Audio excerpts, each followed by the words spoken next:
Buenas, buenas, buenas. Bienvenidos a mi charla de Internet of Things con Raspberry Pi y Python. Primero me voy a presentar. Mi nombre es Sebastián Bauer. Soy Full Stack Developer en Node.js, Python y Angular. Soy coorganizador del GDG de Ramos Mejía. Soy cofundador de VA. Tengo un podcast Rompiendo Código. Soy profesor y mentor en UBA. Y me pueden encontrar en redes sociales como cbauer96 en Instagram, Twitter y LinkedIn. También tengo un blog, sebastianbauer.dev, donde me pueden hacer consultas o cada tanto subo entradas sobre IoT, Angular, Node.js y Python. Internet of Things o Internet de las Cosas en español. ¿Qué es IoT? IoT es la conexión de objetos cotidianos con Internet. ¿Qué es esto? Es decir, por ejemplo, tenemos una tostadora y la conectamos a Internet porque queremos controlar la tostadora por X motivo. Puede ser, por ejemplo, agregar un aire acondicionado, agregarle IoT para poder controlarlo a distancia o ponerle una rutina para que se prenda o apague en X motivo, en X momento, perdón, y cosas así, ¿sí? El concepto nació hace mucho tiempo, en 1999, de la mano de Kevin Ashton. Solamente el concepto, después empezó a aplicar esto. Y se aplica en muchos campos. En salud, seguridad, por ejemplo. En salud puede ser, por ejemplo, en el traqueo o el seguimiento de pacientes.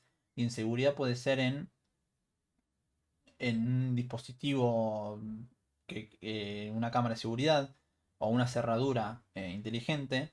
Este tipo de cosas se podría aplicar. Tiene muchos campos y muchos usos. Se estima que cada ser humano está rodeado de aproximadamente 1000 a 5000 dispositivos IoT por día. Esto hace un tiempo salió un cálculo de una consultora que estimaba que aproximadamente existían 20.000 millones de dispositivos IoT hoy en día. Un ejemplo de uso básico que voy a dar para que entiendan un poco cómo funciona IoT. Tenemos una lámpara, tenemos nuestro dispositivo IoT y tenemos un celular. El celular le envía la señal al dispositivo IoT, por ejemplo, para poder prender o apagar la lámpara. Y así el dispositivo IoT se comunica con la lámpara y la prende y la apaga.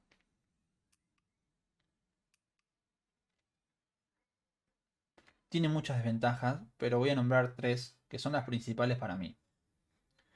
Primero, la principal es que se necesita conexión a Internet, porque obviamente Internet of Things, Internet se necesita, ¿sí? Para poder controlar a distancia.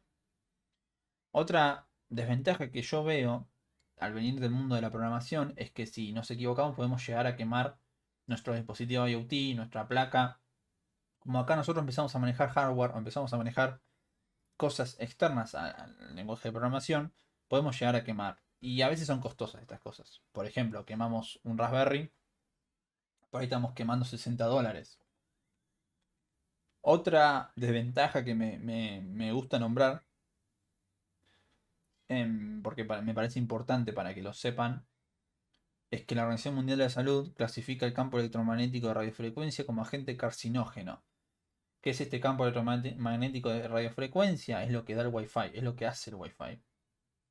No hay evidencia aún que cause cáncer, pero nada, hay que tenerlo en cuenta.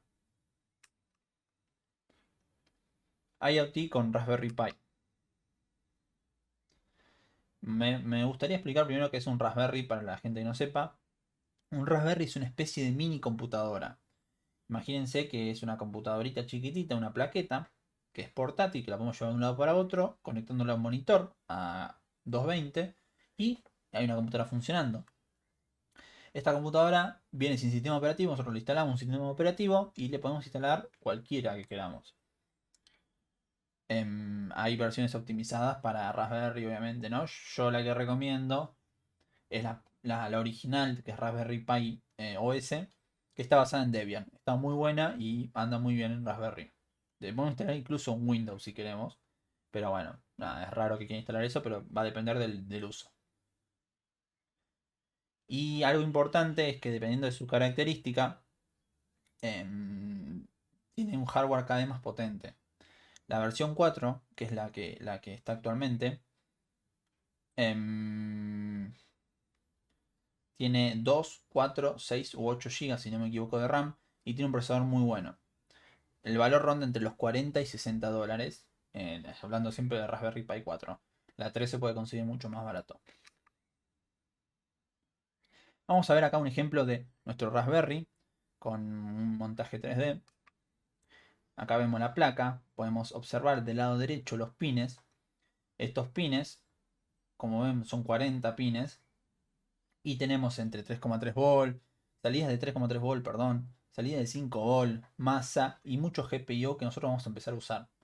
Sí, ahora voy a explicar qué es un GPIO porque tiene su uso y su explicación. Como podemos ver, tiene otras características este Raspberry. ¿Sí? Tiene USB 3.0 y USB 2.0 para nosotros poder conectar periféricos como un teclado, un mouse, una cámara. Tiene un puerto Ethernet para poder nosotros darle internet mediante cable en lugar de Wi-Fi. Tiene Wi-Fi propio, obviamente. Y también tiene conexión a monitores. En el caso de esta figura es del Raspberry 3. Tiene HDMI común, pero en la versión Raspberry Pi 4 tiene micro HDMI que soporta hasta 4K. Acá voy a ocultar mi imagen para mostrarles. Estas son las características que tiene. Se le debe instalar un sistema operativo. Dependiendo de la versión, vienen de 2, 4 u 8 GB de RAM. El procesador que tiene es 2.4 5 GHz y tiene Bluetooth 5.0 incluido. Les dejo el link debajo del sistema operativo que uso y que recomiendo, que es el Raspberry Pi OS, que lo pueden encontrar en la página oficial de Raspberry. Me gusta nombrar desventajas para que vean que no todo es ventaja. Y las ventajas son que el costo, si bien me dicen, bueno, el costo es muy inferior a una PC, a una máquina, siguen siendo 40 o 60 dólares nosotros gastamos y para proyectos de domótica o de electrónica nosotros podemos desperdiciarlo en un segundo porque quemamos algo y ya está. Entonces es para tener en cuenta, ¿no? No posee entrada de lectura analógica, esto es muy importante, porque si venís del mundo de Arduino, el Arduino lee digital y analógico, este Raspberry no, el Raspberry lee únicamente lectura analógica. Entonces, si nosotros tenemos un sensor de temperatura que mide valores analógicos, no vamos a poder usarlo directamente. ¿Qué hacemos? Usamos un conversor en el medio que convierte de analógico a digital para que nuestro Raspberry pueda leer. Y otra cosa importante que me gusta remarcar es que le falta potencia para el procesamiento de imágenes en Deep Learning. Podemos hacer IA en Machine Learning, Deep Learning con esto, pero no es lo más óptimo. Más o menos, si queremos el procesamiento de imagen, andaría a unos bajos FPS y no nos funcionaría. Python Raspberry. Se puede programar, antes de esto quiero hacer una salvedad, se puede programar en Node.js también. No lo recomiendo, lo mejor para mí es Python para esto, pero se puede programar también en Node.js, para que lo sepan. Python es el lenguaje más común a la hora de programar con Raspberry. ¿Sí? Básicamente viene incluido un sistema operativo. Si nosotros instalamos el Linux, ya tenemos Raspberry y podemos manejar las entradas y salidas del Raspberry de manera fácil. Nos permite controlar el nivel de hardware del Raspberry con Python, que eso es increíble. Y mediante librerías podemos fácilmente manejar estos sensores. O sea, bajamos la librería o la incluimos y directamente ya podemos manejar los sensores. También podríamos tener base de datos o levantar un servidor HTTP de manera muy fácil. Esto es lo que viene por default en Python. Podemos, por ejemplo, tener MariaDB levantado y en Python lo que hacemos es insertar datos de sensores que leemos o de cosas que leemos, los guardamos en la base de datos y después podemos leer o los persistimos durante el tiempo. Otra opción es levantar un HTTP, por ejemplo. Levantamos un servidor y ese servidor, si queremos leer del celular los datos estos guardados en MariaDB, mediante HTTP podemos leerlo fácilmente.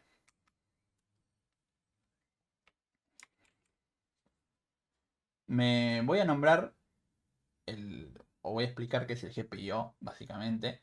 El GPIO en español son pines de entrada y salida de propósito general. Son las entradas y salidas de nuestra placa, es decir, nuestra placa va a tener, se va a comunicar con los sensores, el motor o lo que tengamos que controlar o leer mediante estos pines. ¿Sí? Algo importante que me gusta decir es que si también venís del mundo Arduino, es que el Arduino estamos acostumbrados a que maneje 5 volts. ¿Qué pasa? El Raspberry maneja 3,3 volts en estos GPIO. Entonces, si nosotros le mandamos 5 volts a estos GPIO, los podemos quemar y podemos quemar la placa. Así que hay que tener cuidado. También el método de comunicación o la forma de comunicación de estos GPIO soportan UART, SPI e I2C. Para poder manejar los GPIO se usa la librería RPI GPIO, que nos soluciona muchas cosas y nos permite manejar el hardware del Raspberry de manera fácil y sencilla. Vamos a ver un ejemplo. Un ejemplo básico de Raspberry, que es prender o apagar un LED de manera infinita. Nada del otro mundo, nada difícil, solamente para que entiendan el funcionamiento de Python y manejar las entradas y salidas de este. Como podemos ver, tenemos conectado a masa una pata del LED mediante una resistencia para no quemar esta resistencia.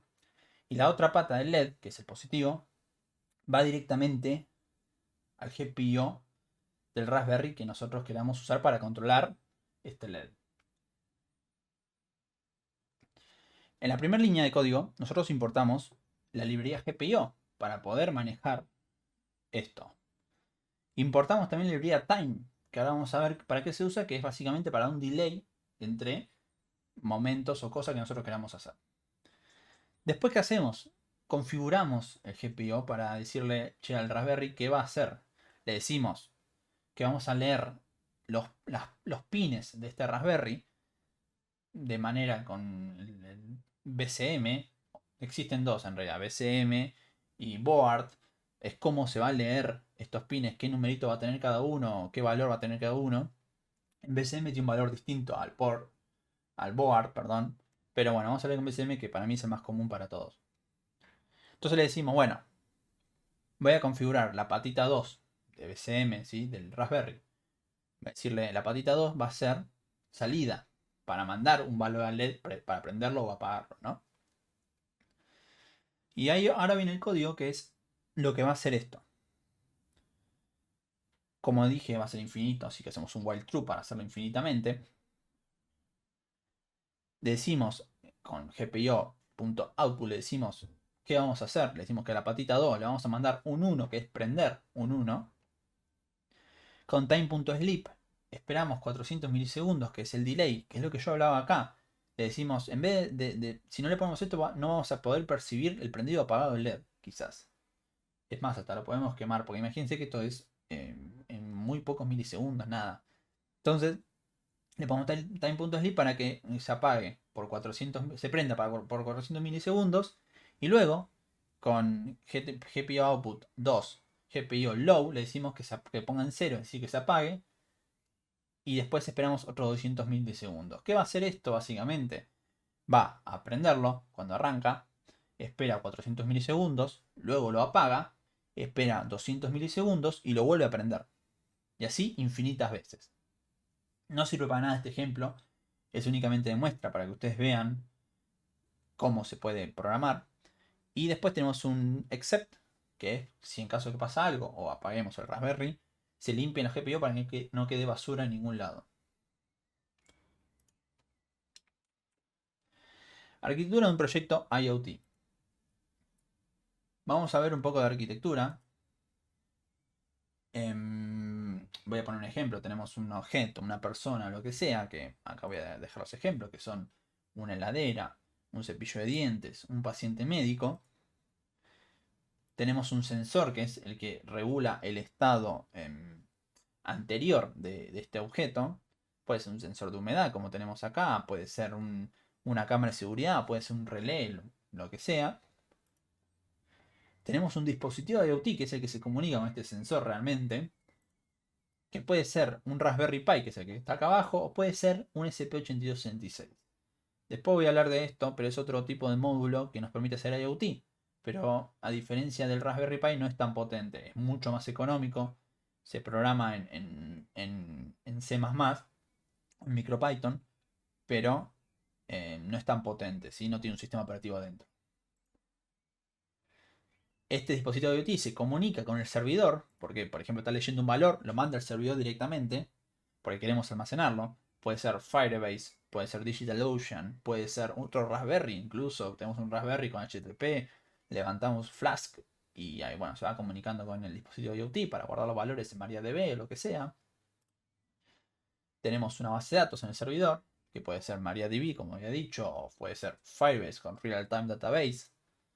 Y tenemos también un celular, un sitio web que es el que lee o envía valores al servidor para que se mande al dispositivo IoT para que se mande al sensor.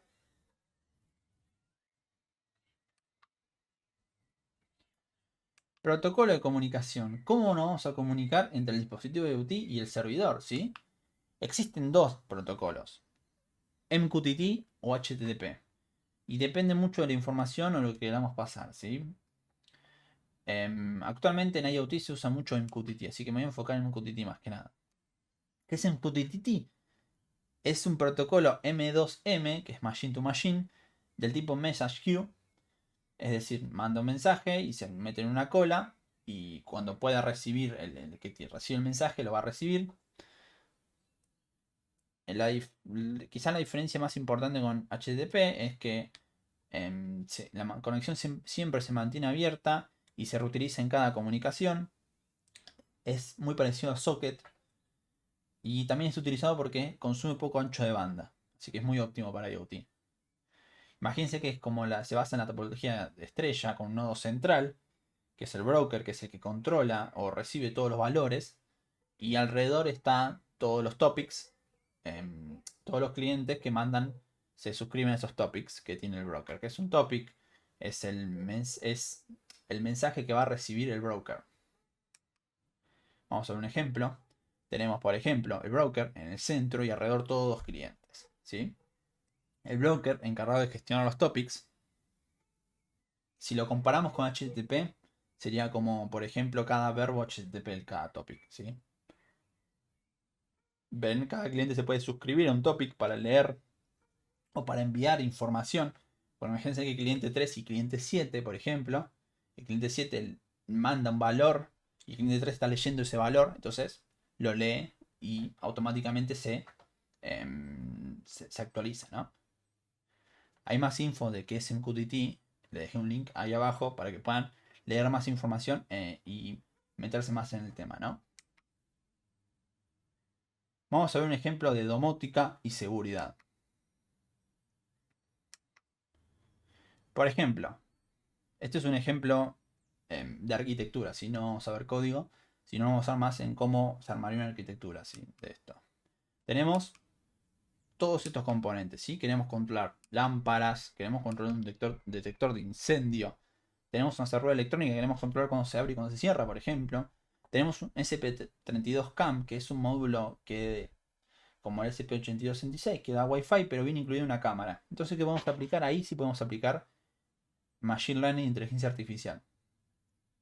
Y poder hacer reconocimiento facial. También tenemos un sensor de monóxido para leer, qué sé yo, tenemos una pérdida de gas, queremos saber si hay una pérdida de gas en la casa. Tenemos en el centro nuestro Raspberry Pi, que va a ser nuestro broker o nuestro el que va a controlar todo esto y va a leer todo y lo guarda en la base de datos o en un servidor, lo que sea. Y básicamente tenemos varias formas de conectarlos, ¿sí? Todos estos dispositivos. Podemos directamente conectarlos, nuestros dispositivos, al Raspberry Pi, pero tendríamos que hacer un cableado y quizás estemos muy lejos. Entonces tenemos que darle Wi-Fi o tenemos que darle internet a estos dispositivos para poder conectar nuestro Raspberry. Para eso que usamos el módulo SP8266 de NodeMCU, que nos permite dar IoT de forma muy económica a dispositivos que no tienen. Podríamos usar un Raspberry también en lugar del el SP86, pero estamos usando algo de $60 contra uno de estos que vale entre 8 y $10. Y quizás es mucho más económico. Además, estos módulos permiten leer entradas analógicas digitales, así que no quieren incluir nada en el medio. Es bastante recomendable hacer este tipo de arquitectura. Como ven, tenemos de los dos lados el SP8266, ¿sí? Y se comunican bidireccionalmente al Raspberry Pi 4. Entonces, se van comunicando y van, qué sé yo, la lámpara, quiero prender o apagar la lámpara. Bueno, un celular, un dispositivo celular, mandamos la orden de prender o apagar la lámpara, se envía al Raspberry, el Raspberry lo lee, lo envía al SP86 mediante MQTT, por ejemplo, y este es el encargado de transmitírselo a la lámpara para que se prenda o apague mediante un relé en el medio, ¿no? Porque la lámpara no se puede controlar, se controla 220, no controla el SP86, no controla directamente 220. Entonces ponemos un relé en el medio para prender o apagar esta lámpara. Lo mismo con todas las cosas. Un detector de incendio, queremos que detecte un incendio, le avisa al SP8266, el SP8266 le envía la orden al Raspberry Pi, y el Raspberry Pi nos avisa a nuestro celular, a un sitio web, lo que sea, que está prendiendo fuego algo. Lo mismo con la cerradura, CP32CAM, podemos estar leyendo, por ejemplo, nos podremos saltear la parte del SP8266 y pegarle directamente al Raspberry Pi con la imagen que está leyendo, o cuando detecta una cara desconocida, le decimos, che, hay alguien que no debería estar en este lugar, le mandamos la imagen directamente al Raspberry Pi para que nosotros después nos avise en nuestro sitio web o en nuestra aplicación. El sensor de monóxido funciona exactamente igual que el resto de los sensores, avisa cuando hay una pérdida de gas. Eso fue todo, espero que les haya gustado. Pueden seguirme en redes como Sebabo96 o ver mi blog. Así que nada, espero que les haya gustado. Nos vemos la próxima.